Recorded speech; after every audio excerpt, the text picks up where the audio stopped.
नमस्कार दोस्तों, आप सबका स्वागत है मेरे channel the mirror of truth पे। आज हम बात करेंगे मंकी पॉक्स क्या है और ये कैसे होता है।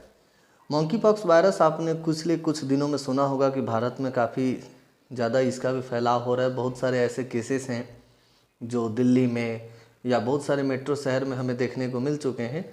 तो आज हम बात कर रहे हैं कि ये मंकी पॉक्स वायरस क्या है, कैसे उत्पन्न हुआ, कैसे ये बीमारी फैलती है, किन जानवरों से फैलती है। और इस चैनल को लाइक और सब्सक्राइब ज़रूर करिए। हम वीडियो को शुरू करते हैं। मंकी पॉक्स क्या है? मंकी पॉक्स जो है वो मानव में होने वाला, जैसे पहले एक चेचक होता था या आपका चिकन पॉक्स की इन्फेक्शन होता था, उसी तरह का होने वाला एक इन्फेक्शन है जो इंसानों में ये जानवरों से होता है। जानवरों से होने वाले इन्फेक्शन को हम कंट्रोल करने के लिए सबसे ज़रूरी है जानवरों की रख रखाव ठीक से करना। यह बीमारी जो है पहली बार 1958 में शोध के लिए कुछ बंदर रखे गए थे रिसर्च पर्पस से, उनके अंदर देखने को मिला था यह इन्फेक्शन सबसे पहले, इसीलिए इसको मंकी पॉक्स कहते हैं। मंकी पॉक्स से जो पहला संक्रमण है वो 1970 में दर्ज किया गया था कि पहला इन्फेक्शन इससे हुआ था। और 1980 में चेचक के उन्मूलन के लिए, यानी चेचक को ठीक करने के लिए बहुत सारे कार्यक्रम चलाए गए। और उस कार्यक्रम में इसके प्रति भी बहुत सारी बातें शामिल थी कि मंकी पॉक्स को भी एक सार्वजनिक और बेहद गंभीर समस्या बनाया गया और बताया गया कि मंकी पॉक्स वायरस जो है इसके द्वारा बीमारियां जो होती हैं वो काफ़ी संक्रामक हैं और काफ़ी जटिल बीमारियां भी इसके द्वारा इंसानों के शरीर में हो सकती है। इस बीमारी के फैलाव की बात करें तो कई ऐसे जानवर या जानवर की प्रजातियां हैं जो मंकी पॉक्स के फैलने के लिए जिम्मेदार मानी जाती हैं। इन जानवरों में ज़्यादातर रस्सी गिलहरी, पेड़ गिलहरी या गैम्बिया पाउच वाले चूहे या डमिन्स या गैर मानव प्राइमेट या अन्य प्रजातियां शामिल है।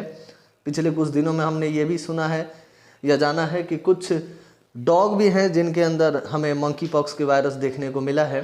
तो इस तरीके के जो जानवर हैं उनसे हमें बीमारी होती है, इसीलिए इन्हें हम जूलॉजिकल डिजीज़ भी कहते हैं या जूनोटिक डिजीज़ भी कहते हैं, जो एनिमल से हमें प्राप्त होता है। इंसानों में मंकी पॉक्स की पहचान सबसे पहले 1970 में रिपब्लिक ऑफ कॉन्गो में एक 9 साल के लड़के में हुई थी, जहां 1968 में यह हमें देखने को मिला था इन्फेक्शन। 1968 में स्मॉल पॉक्स को समाप्त कर दिया गया था। तब से अधिकांश मामले जो है वो ग्रामीण क्षेत्रों में या वर्षा वन के क्षेत्रों में जहाँ पे बारिश होती है वहाँ पे हमें देखने को मिलता था। कॉन्गो बेसिन विशेष रूप से वो जगह थे जहाँ पे इस प्रकार के इन्फेक्शन हमें देखने को सबसे पहले मिले थे। मंकी पॉक्स के इन्फेक्शन कॉन्गो में या उससे आस पड़ोस के देशों में ही ये इन्फेक्शन हमें ज़्यादातर देखने को मिला था। मंकी पॉक्स वायरस का संक्रमण जो है वो जानवर के काटने से या उसके खून से या उसके शरीर के तरल पदार्थ को छूने से या उसके शरीर के ऊपर जो फर होते हैं, जो मुलायम बाल होते हैं, उनको छूने से ये इन्फेक्शन हो जाता है।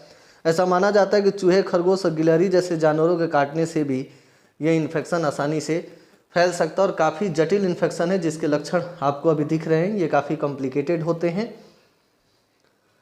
अगर आप ऐसी समय किसी जानवर का अधिकांश मांस खाते हैं और अगर वो पूरी तरीके से पका हुआ नहीं है तो उससे भी मंकी पॉक्स होने का खतरा पूरी तरीके से बना हुआ है। इसीलिए जब भी किसी जानवर का मांस आप खा रहे हैं या आप एक मांसाहारी व्यक्ति हैं तो आपको ये ध्यान रखना है कि वो मांस पूरी तरीके से पका हुआ होना चाहिए। अधपका या कच्चा मांस बिल्कुल भी ना खाएं। एक तरह से ये कह सकते हैं कि ये छुआछूत की तरह ही है कि अगर आप संक्रमित व्यक्ति के कपड़े, बिस्तर या उसके किसी वस्तु का इस्तेमाल करते हैं या उसके किसी वस्तु को लेकर खांसने छींकने का इस्तेमाल करते हैं तो भी ये इन्फेक्शन आसानी से हो सकता है। यदि आप मंकी पॉक्स से संक्रमित हैं तो कुछ लक्षण 5 से 21 दिनों के बीच में आपको दिखाई देता है, जिसमें बुखार, सिर दर्द, मांसपेशियों में दर्द, पीठ दर्द, ठंड और थकावट शामिल है। इन लक्षणों का अनुभव करने से 1 से 5 दिन के बाद आमतौर पे चेहरे पे जो दाने हैं वो दिखाई देने शुरू होते हैं। सबसे पहले जो दाने हैं वो चेहरे से स्टार्ट होते हैं या कई बार इस तरीके से चेहरे पे फैलते हैं। कई बार इन दानों का जो शुरुआत है वो हाथों की उंगलियों से भी देखने को मिल सकती है छोटे बच्चों में। इसके अलावे इसके ज़्यादातर लक्षण चिकन पॉक्स की तरह ही होते हैं, जिसमें उभरे हुए धब्बे जो है वो हमारे शरीर में बनने शुरू हो जाते हैं। फिर इसमें छोटे छोटे ये सूख के, जब ये सूखते हैं पहले इनमें तरल पदार्थ भरा होता है, फिर धीरे धीरे इनके अंदर सूख के ये पपड़ी जैसा जो है वो हमें बने हुए दिखाई देते हैं। सैंपल के रूप में हम इनके अंदर जो पस भरा हुआ उसका सैंपल भी ले सकते हैं लैब में टेस्टिंग के लिए। और लक्षण आमतौर पे 2 या 4 सप्ताह के भीतर खुद ब खुद ख़त्म भी हो जाते हैं। मंकी पॉक्स वायरस के इलाज की बात करें तो यदि मंकी पॉक्स वायरस का शक है तो स्वास्थ्य कर्मियों को सैंपल लिया जाता है और उस सैंपल को लैब में भेजा जाता है, ताकि उस लैब की गुणवत्ता के आधार पर या लैब टेस्टिंग के आधार पर हम ये कंफर्म कर सकें कि ये इन्फेक्शन जो है वो मंकी पॉक्स वायरस का ही है। और इन्फेक्शन पता लगाने के बाद पेशेंट को आइसोलेट करके रखा जाता है, एक जगह पे इकट्ठा रखा जाता है, क्वारंटीन करके रखा जाता है, ताकि उससे इन्फेक्शन किसी दूसरे को न फैले। और उसके लिए कुछ टीके की जो प्रयास है वो बनाई जा रही है, टीका बनाया जा रहा है, अभी बना नहीं है। और बहुत सारे ऐसे रोकथाम के तरीके हैं जिनको फॉलो करके इस बीमारी से हम लोगों को बचाते हैं। तो अभी के वीडियो में इतना ही। कृपया करके वीडियो को लाइक करें, सब्सक्राइब करें और शेयर करें।